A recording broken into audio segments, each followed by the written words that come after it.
This is going to be a weird thing to talk about, mostly because when it comes to both parties, actually, you know what, no, not both parties, let's say all three parties.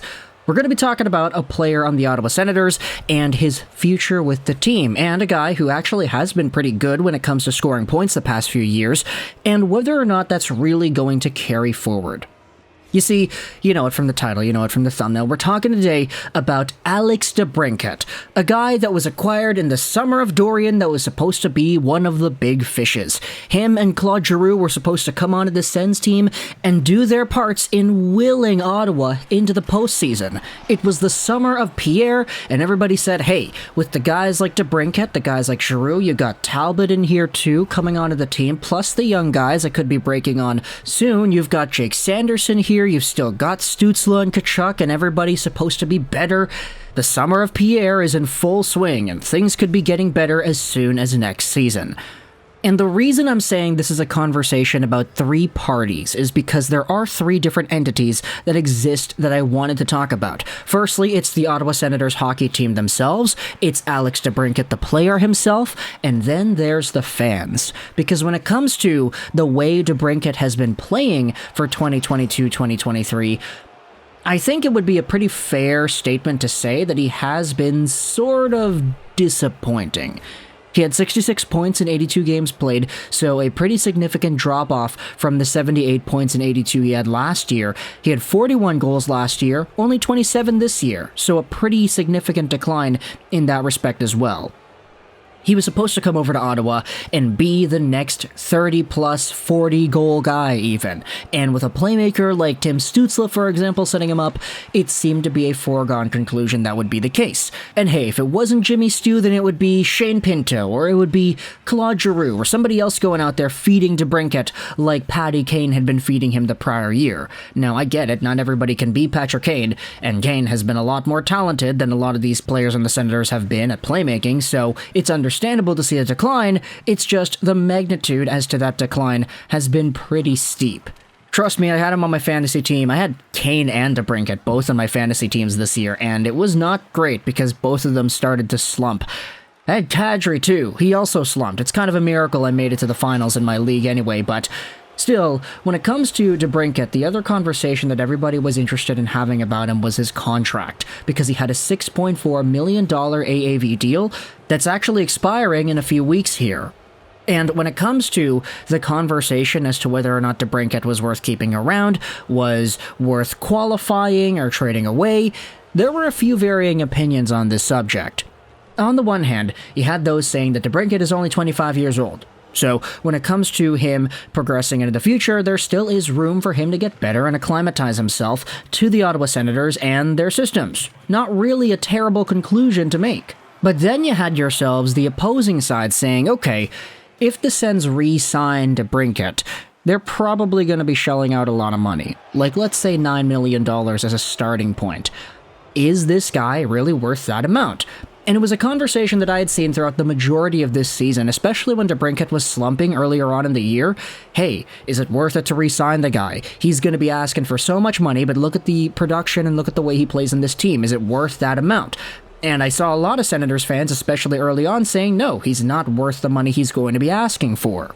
And on the flip side, you have a Senators team that shelled out a lot of assets to get DeBrincat in the first place. They had a top pick in the 2022 NHL Entry Draft and a few other stuff here. Let's actually go out there and look at the trade once more. Ottawa Senators acquire forward DeBrincat from Chicago. So it was a first, 7th overall, a second, and a third in 2024. So they shelled out significant capital to get this guy. With the 7th overall pick, the Blackhawks selected Kevin Korchinski, I believe it was, out of the WHL. But aside from that, there's a lot of commitment the Senators put into DeBrincat's stock when they made the trade in the first place. So would it be really worth it to immediately, 1 year later, flip the guy out when he's got a contract negotiation process he's got to go through? And this is where the third party comes in. We had talked about the team, we had talked about the fans, and now we're going to be talking about DeBrincat himself, because we had ourselves this release, this video from Bruce Garrioch on TSN, essentially saying this: he believes DeBrincat has no inclination of signing in Ottawa, and he could be moved at the draft. which is pretty disheartening news to any Senators fan that would have wanted to see DeBrincat suit up with this team long-term and sign that extension. You can't get the extension done if the guy just simply doesn't want to sign it, and so for the Senators and DeBrincat, this seems to be the conclusion that they might be going down. And of course, Bruce Garrioch is connected. I think a lot of people think that he's like the main guy that gets all the information whenever stuff goes down, so for him to break this on TSN TV is pretty significant.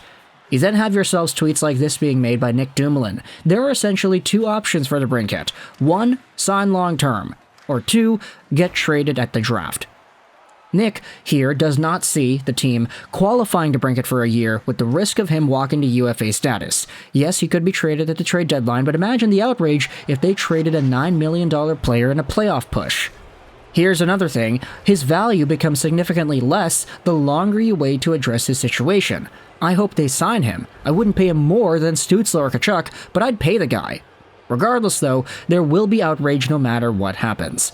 Nick says, I know people are quick to shun people who suggest the idea of trading Alex DeBrincat, but it's a very real possibility. It could happen. And here's the thing as well. DeBrincat is in a pretty similar situation, I would say, to JT Miller from last year. It's just JT Miller was not a restricted free agent to be. He was going to be a UFA.